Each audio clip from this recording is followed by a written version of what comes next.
Sa Pinoy kasi, yung mas ano sila na palagi yung nag-I love you sa iyo, mga Pinoy, pero sa bandang huli, iwan ka din. Salamat sa pag-ibig mo lang. Yung palagi nag-I love, pero wag mo silang i-compare. Wag mo i-compare ang mga AFAM sa mga Pinoy kasi iba sila. Hindi sila basta-basta nag-I love you. Yung mga AFAM na yung after a week nyo palang nag-chat, naku, nag-I love you na agad and I want you to be my wife, naku. Iba yung hanap niyan, girl.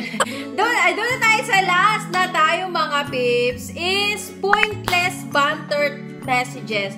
Ito yung mga, hey, what you're doing? Tell me something fun. Yung parang, hello? Siyempre, minsan, ibahin mo din yung pag-chat sa kanya. Yung sabihin mo sa kanya mismo yung mga interesting na topic, pwede ka mag-open up ng mga interesting na topic. Kasi meron ako isang viewer ha, na ano siya, yung parang yung AFAM is parang nawawala yung interest kasi yung pag-uusap nila is same lang palagi and walang kind of interest. So yung AFAM mo din, nawawalan din siya ng interest, girl.